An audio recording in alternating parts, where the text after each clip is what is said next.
കുഞ്ഞുടുപ്പിട്ട് ഓടി നടക്കുന്ന ജോസഫിനെ പിടിച്ച് മടിയിലിരുത്തി യാക്കോബ് പറഞ്ഞു കൊടുക്കുമായിരുന്നു, ഒരു ദൈവം ഉണ്ടടാ മോനെ. അപ്പനെ ജീവിതത്തിൽ ഒരിക്കൽ പോലും പരാജിതനാക്കാതെ പൊതിഞ്ഞു പിടിച്ചു കൂടെ നിന്ന ഒരു സ്നേഹം. ദൈവം സ്നേഹമാണെന്ന് 1000 വട്ടം ആവർത്തിച്ചു പറഞ്ഞു പഠിച്ചാണ് ജോസഫ് വളർന്നു വന്നത്. എങ്കിലും ഒരു ദിവസം പൊട്ടക്കിണറിന്റെ ആഴങ്ങളിൽ രക്തബന്ധങ്ങൾ അവനെ വലിച്ചെറിയുമ്പോൾ ആ കൂരിരുട്ടിൽ കണ്ണീരോടുകൂടി അവൻ ഓർത്തിട്ടുണ്ടാവണം, ഇതാണോ അപ്പൻ പറഞ്ഞ കഥകളിലെ സ്നേഹം? ഇല്ല, ഇതല്ല. വീണ്ടും കഷ്ടത ഒരു കൂട്ടുകാരനെ പോലെ ജോസഫിനൊപ്പം കൂടുകയാണ്. ഈജിപ്തിലെ അടിമച്ചന്തയിൽ പൊള്ളുന്ന സൂര്യന് താഴെ ബന്ധിക്കപ്പെട്ട് വാടിത്താർന്നു നിൽക്കുമ്പോഴും അവൻ മിഴിനീരോടുകൂടെ ഓർത്തിട്ടുണ്ടാവണം, ഇതാണോ സ്നേഹം? അല്ല, ഇതല്ല. അപ്പൻ പറഞ്ഞ കഥകളിലൊക്കെ അരികിൽ അണഞ്ഞു സ്നേഹിക്കുന്ന ഒരു ദൈവമുണ്ടായിരുന്നു.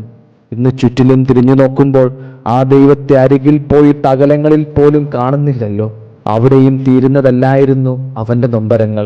അവസാനം കാരാഗൃഹത്തിനുള്ളിൽ കയ്പുനീര് കുടിച്ച് കാലം കഴിക്കുമ്പോൾ അവിടെ കിടന്നും അവൻ ഓർത്തിട്ടുണ്ടാവണം, അപ്പാ, ഇതാണോ നീ പറഞ്ഞു തന്ന കഥകളിലെ ദൈവസ്നേഹം?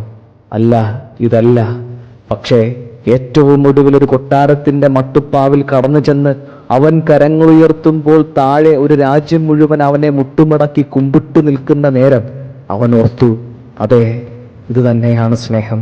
പൊട്ടക്കിണറിൽ പതറാതെ, അടിമച്ചന്തയിൽ ഉലയാതെ, കാരാഗൃഹത്തിൽ കാലിടറാതെ, ഞാനറിയാതെ എന്നെ പൊതിഞ്ഞു പിടിച്ച സ്നേഹം.